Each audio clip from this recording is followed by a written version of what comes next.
Servus Männer, it's Red Pill Germany again. Today I want to continue to talk a little bit about our current moral panic in Germany. That is the same one as in most Western or many Western countries at the moment. That is, of course, our little health situation. Some things have happened, some politicians have said very interesting things in Germany, and some new ideas are being discussed right now of some suggestions and some propositions of politicians and political parties have surfaced now as the numbers are going up again, as is of course to be expected in the colder season. It is same as every year. Okay, so I want to start with something that Mr. Söder, or Södolf, the Bavarian Prime Minister, said, I think in some kind of a political TV show or something. And he said, there are two groups of people, like the two classes of people. It's what the Prime Minister of New Zealand had also said, right? And that is the people who took the jab and who resist or who refuse to take this pharmaceutical support concentrate or this medical aid. I don't want to use the other word because I think it's unjustified. Okay, so there are these two groups of people, and the ones that follow these suggestions of the establishment in Germany is, as I told you the other day, depending on where you are, between 70 or 60 and 80% or something. And so it is the majority, okay? And there is a minority of people who refuse to take that stuff. And what Mr. Söder now said is very interesting, I think. He said that we live under tyranny right now in Germany. Yeah, we are being oppressed by tyrants. And I would say, that's an accurate description. But wait for it. Not the way that you and I are probably understanding that. No, Mr. Söder meant by that the minority of the people who refuse to take the jab, they are the tyrants. And the majority of compliant people, they are being oppressed by these evil tyrants. Yeah? Of course, that implies that all these restrictions that the state is right now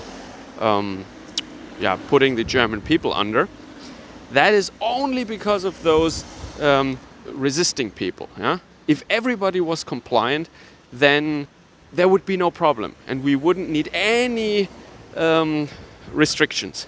There would be no danger. Nothing would have to be closed. There wouldn't be any tests necessary. There are no lines. Nobody would have to be excluded. Everything would be perfect. Nobody would be in the hospital. Everything would be fine. That's what he's implying by that when he says that the tyranny, or let's say oppression, at the moment is exercised by this resisting minority. Okay, so that's funny, because I don't think that's true. That is not true. Yeah, nice building here, by the way. I think it's private ground. Cannot really enter. Okay, so, and then, what was I about to say? So, tyranny, and it is the resisting minority that is oppressing all the compliant, poor compliant people. Yeah, it's only because of those resisting people. Yeah, okay. So, and then another thing was said, and that is, of course, that testing has to come back. I think I mentioned it in previous videos. For a long time in Germany, you could get tested at some testing station, and that was the cost of the test was normally paid by the taxpayer. So it was a quote-unquote free test, but taxpayer funded basically. But then they said that no, we don't need that anymore. Everybody needs to pay for their own test now, because this, and estimations say 100 million euros per year is the cost. Yeah, laughable. That is, I mean, they said, oh, it's absolutely horrible for the poor German taxpayers who have to pay all that money. First of all, compared to what the jab costs for the German taxpayer, this is minuscule. This is nothing. And second of all, just to give you a rough understanding of what we're talking about, 100 million euros, that's almost, or this is roundabout the money that the German taxpayer has to fork over to far left communist agitators and criminal groups like Antifa, in order to fight against the German opposition. All right. But so that was laughable from the beginning. That was just one more thing they did to pressure people who didn't take the jab, because, of course, people who took the jab don't need to get tested. Or for a long time, they didn't need to get tested. So only people who refused needed to get tested, and now they had to pay it out of their own pockets. And now they say, the numbers are going up, we're not providing free tests, so that's a problem. Tests need to come back, okay? But what do they say now? Now they say everybody needs to get tested. They call that 3 or 2G plus or something, or 3G plus. Like, it means even jabbed people need to provide a negative test. But now they said, of course, hey, wait.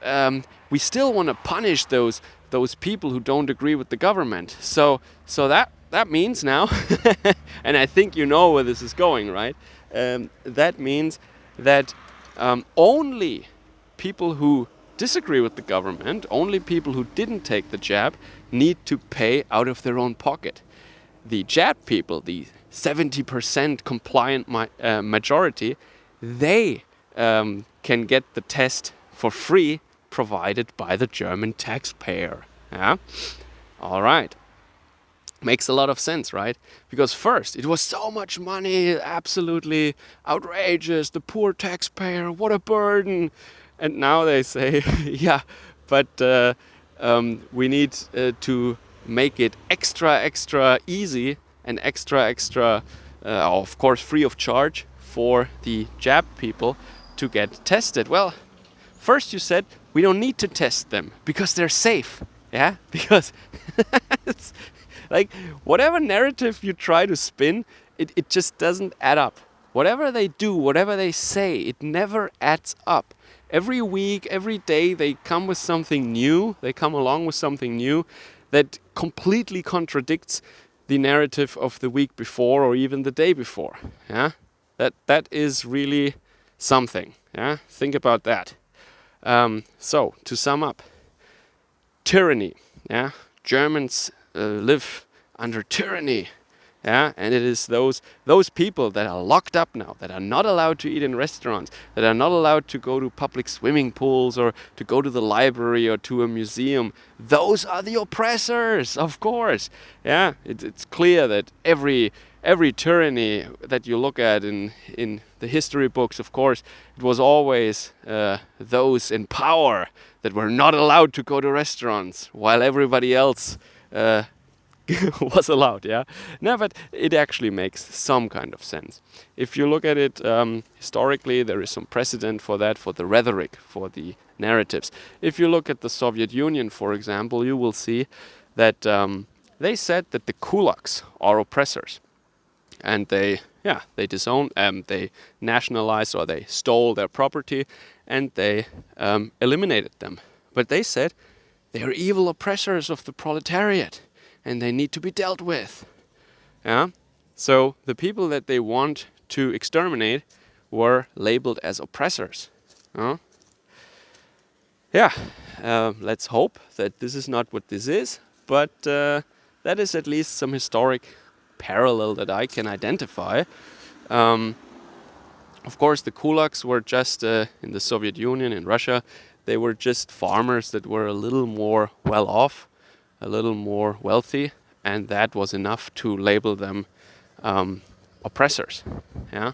And the other thing that I want to point out now is that what we're seeing here with these free tests for the jabbed and like the and this is a suggestion. This is not yet law, but we don't have laws anymore anyway. We just have measures right now and no laws. But anyway, so what you see here is I would interpret it this way, that this is a direct transfer of funds, a direct transfer of money done by the state from the pockets of compliant people to non-compliant people. Because look at it this way, right? If everybody needs to get tested for all the stuff they want to do in life, like be a part of society, and one group gets that test for free while the other group has to pay for it, yeah, of course, that is a direct transfer of money. And that is what's been done now. So what is next? That's my question. What is really next? Is it that, let me just go past this place here. Some music running. So what is next? I could imagine, that, maybe if you provide a certain health certificate in the future, you get free entrance to the library, or you can borrow one free book a week, and somebody else has to pay for it. Somebody who cannot produce that health certificate, and that is maybe a stupid example with that book, because who reads books anymore? But anything really, entrance fees or taxes. Yeah, you could give them tax cuts, right? Give them tax cuts and raise the taxes of people without these certificates, because this is almost the same thing, right? It would be a direct transfer of wealth from people who are compliant. Sorry, the other way around. Sorry, from people who are not compliant to people who are compliant into their pockets. Give them a huge fat tax cut, and other people have to pay for it. Yeah. So this is basically what I wanted to talk about today. Those 2 points. Yeah, this bizarro world tyranny from Mr. Söder, which really reminds me of, being in some weird Monty Python joke or bit about job interviews or something. It feels like bizarro world. This is like surreal. This is not reality. I mean, how can you claim that people who are treated like this by the state now are oppressors or tyrants? Completely insane. And this is coming from the mouth of the guy who wants to lock up people and, take their children away and all this kind of nonsense, right? Okay. And then the second point, of course, transfer of wealth, or let's say things are taxpayer funded for Group A, but not for Group B, depending on your some kind of health status. That is something new, I think, in Germany. Well, you could say the entire medical system is basically that, but not really. All right, so that's what I wanted to share with you from Germany, and I hope you enjoyed the view at least a little bit. Servus, Kameraden.